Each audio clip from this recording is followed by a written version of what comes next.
স্বামীর সামনে খাবার দিয়ে স্ত্রী যদি একটা কাজ করতে পারে, ওই স্বামী স্ত্রীকে কলিজা দিয়ে ভালোবাসে। নবীজি সাল্লাল্লাহু আলাইহি ওয়াসাল্লাম বলছেন, স্বামী যখন খাবার খেতে বসবে, দিনে হোক অথবা রাত্রিবেলায় হোক, যখনই স্বামী খাবার খেতে বসবে, তখন যদি স্বামীর সামনে স্ত্রী খাবার দিয়ে যদি একটা কাজ করতে পারে, আল্লাহ পাক ওই স্বামীর অন্তরের মধ্যে স্ত্রীর মোহাব্বত, প্রেম, ভালোবাসা এতটাই বৃদ্ধি করে দেয় যে ওই স্ত্রী ছাড়া স্বামী আর কিচ্ছু বোঝে না। সহিহুল জামের মধ্যে হাদিসটি বর্ণনা হয়েছে এবং তাবরানী শরীফের মধ্যেও হাদিসটা এসেছে। আল্লাহ রাসূল সাল্লাল্লাহু আলাইহি ওয়াসাল্লাম আমাদের স্ত্রীদেরকে এই কাজটি করতে আদেশ করেছেন। আজকে স্বামী স্ত্রীর মধ্যে কোনো মোহাব্বত নাই, কোনো ভালোবাসা নাই, দাম্পত্য জীবনে স্বামী স্ত্রী একেবারে অসুখী। পরকীয়া আজকে আমাদের সমাজে এতটা আকার ধারণ করেছে, মহামারী আকার ধারণ করেছে। আজকে স্বামী স্ত্রীর মধ্যে কোনো সম্পর্ক নাই, কোনো মিল মোহাব্বত নাই। স্বামী এক রুমে ঘুমাচ্ছে, স্ত্রী আরেক রুমে ঘুমাচ্ছে। স্বামী স্ত্রী যদিও দেখা যাচ্ছে এক রুমে ঘুমাচ্ছে, স্ত্রী খাটের উপরে, স্বামী ফ্লোরের উপরে। বিভিন্নভাবে দাম্পত্য জীবনে তারা অসুখী হয়ে রয়েছে।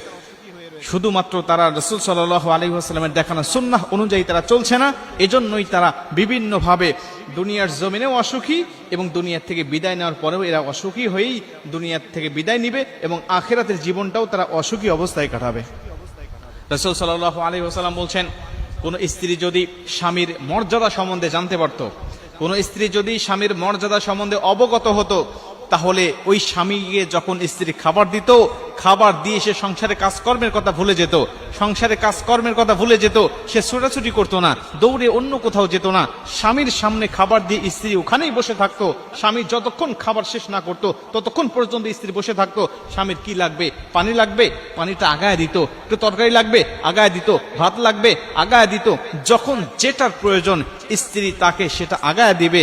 আল্লাহ রাসূল সাল্লাল্লাহু আলাইহি ওয়াসাল্লাম বলছেন, স্ত্রী শুধু এইটুকু ব্যবহারের কারণে, শুধু এই কাজটুকু করার কারণে আল্লাহ ওই স্ত্রীর প্রতি ভালোবাসা স্বামীর অন্তরে অনেক অনেক গুণে বৃদ্ধি করে দেয়। ওই স্বামী স্ত্রীর প্রতি দুর্বল হয়ে পড়ে যে আমার স্ত্রী আমার উপরে কতটা আনুগত্যশীল, সে আমাকে ছাড়া অন্য কিছু বোঝে না।